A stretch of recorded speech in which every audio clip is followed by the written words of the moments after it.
Welcome back to the Temple of Tomes with your host, Indie Comics Jones. Say, this is episode 9. Today is May 25th, 2020, and it is raining out. It's been raining off and on. Actually, it was raining the last, I want to say 4 or 5 nights we've had thunderstorms, and during the day it's been pretty pleasant, but today it's just been raining all day long. Happy Memorial Day to everybody out there. If you've got the day off, hope you're enjoying it. Or by the time you see this, you did enjoy it. Today we're going to be taking a look at the comic Aero. It's a Marvel comic. It debuted, I believe, in July 2019. And there's 9 issues out. And I actually tapped out after 3. Now this comic, I believe, was or this character Aero is fairly new. I think she was in the War of the Realms. I did not read those issues at all. There was another character, Marvel character named Aero at one point that was one of the member of the X-Men, but she somehow had her powers taken away and she retired to Kentucky or something. And she has something to do with I think she's like a sister of Cannonball from X-Men.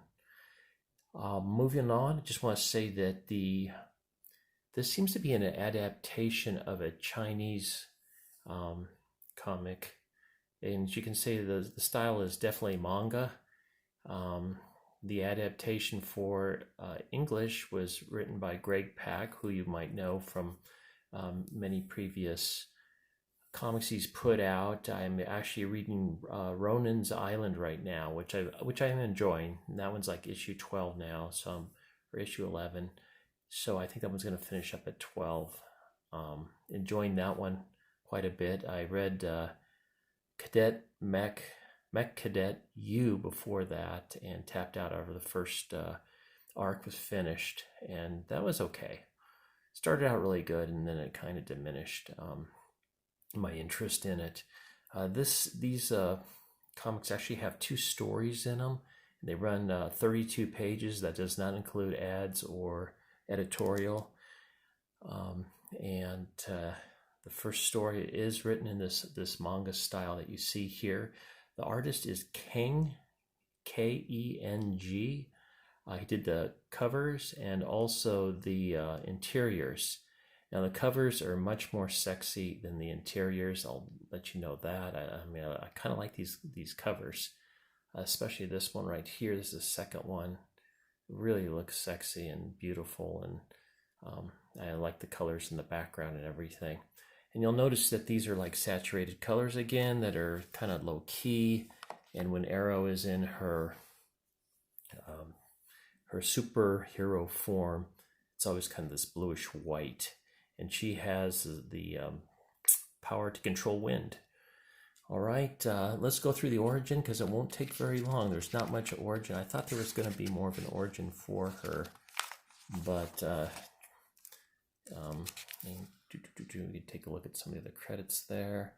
Oh, the second story in here is written by Greg Pak, and the artist on that is Pop Mhan. Yeah, you see it right there. And that is drawn in more a normal comic book style, which I thought was in this issue, or these issues, that was actually very nice. The story didn't get me though, so I did tap out after 3 issues. And let's see, let's give her a little background, a little origin for our Aero hero. Welcome to Shanghai, the biggest and most stunning city in the world. Of course I'm biased because I helped build it, of course. My name is Lei Ling. I'm an architect, and she's also a superhero. If you want something beautiful, you can call me. But sometimes the people of this city call me by a different name. Aero. With the power of the wind, I protect Shanghai. Okay. And so, moving along.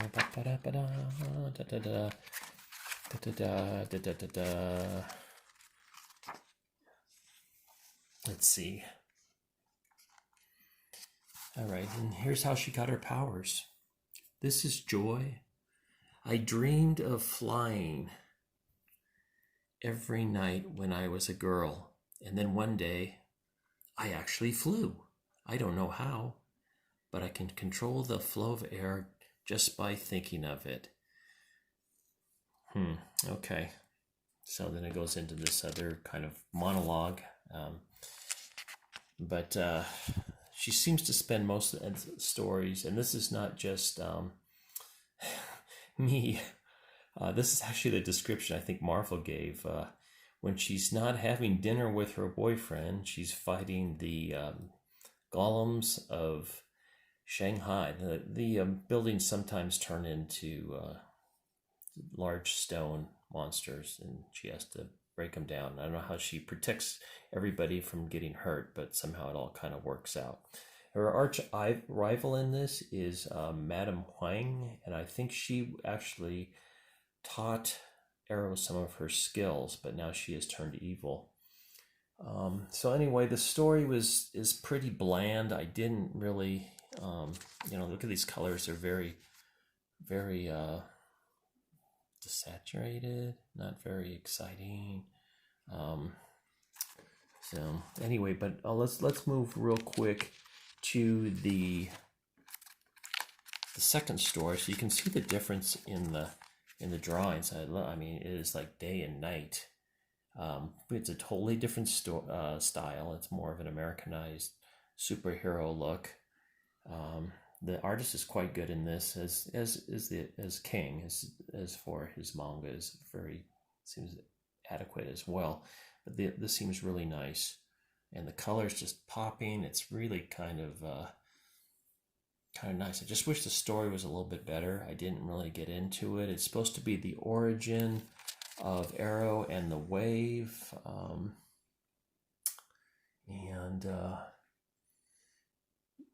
origin, and let me see if I can find the title for you real quick.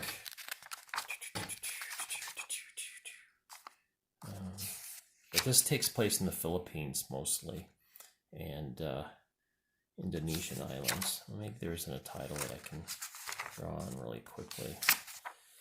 Oh, there it is. I'm sorry. Origins and Destinies, Part 1. Okay. So, a little different color. Here you can kind of compare the colors from the other one here. Now these got some explosion. This is the end of the first part of the other story written by Keng, and then you can see the difference in the art styles right away. So it was just kind of an okay story. The first 6 issues have been done in a trade paperback called, oh shoot, I can't remember what it was called. Before the Storm. All right. So I think they kind of missed an opportunity to really go into an origin on this and just kind of pop her out on this. Here's issue 2. I really like this cover. I think it's sexy and everything else.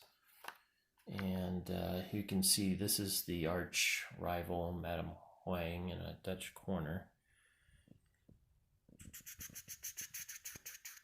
And she's got red eyes. Okay.